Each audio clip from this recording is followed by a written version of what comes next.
Hello guys, ఎలా ఉన్నారు అందరూ? తెల్లారులు లేసిన వెంటనే గ్రౌండ్కి వెళ్ళి వచ్చామండి. ఇంత ఎండలో ఎక్కడికి వెళ్ళమనుకుంటారా? మనతో పాటు ఇదిగోండి ప్రసాద్ గుడిని కూడా తీసుకెళ్తాము. కిందకు వచ్చి కూర్చొని ఓ బండి కనబడట్లేదు. బండి ఏట్ అయిపోయిందని ఫుల్ టెన్షన్ తోటి మేమేమో వాళ్ళకి వీళ్ళకి అందరికి ఫోన్లు చేస్తాం. ఆ తర్వాత తెలిసింది ఏంటంటే మన సాపి వెన్నీ కూడా పట్టుకెళ్ళిపోయాడండి బండి. సాపికి ఫోన్లు కూడా ఎత్తట్లేదు చేస్తుంటే. ఆడు వచ్చాడు, ఇంకా శ్రావణ్ కూడా వస్తాడని చెప్పేసి కూర్చోను. ఎక్కడ కొనుక్కొని గుడికి వెళ్తాను మళ్ళీ శ్రీరామనవమని. అదృష్టం ఏంటంటే కరెక్ట్గా షాప్ ముందే ఆగింది బండి. పెట్రోల్ కొట్టించుకొని అయితే మనం జెట్ స్పీడ్లో బయలుదేరిపోయామండి. దగ్గర ఏదో గుడి ఉందంటే ప్రసాద్ కూడా తీసుకెళ్ళాడు. ఫస్ట్ రాంగ్ గుడికి తీసుకెళ్ళిపోయాడు ఏదో గుడికి. ఆ తర్వాత మళ్ళీ గూగుల్లో కొట్టి కరెక్ట్ ప్లేస్ చెక్ చేసి అప్పుడు మనం గుడికి అయితే వచ్చామండి.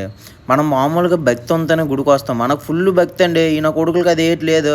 ప్రసాదం అని వచ్చేసారు. ప్రసాదం లేకపోతే అక్కడ పానకం ఉందని గ్లాసులు తాగేశారు ఫుల్గా. వినయ్ చూడండి ఫ్రీగా వస్తుందని చెప్పేసి ఫుల్ కొడేస్తాడు.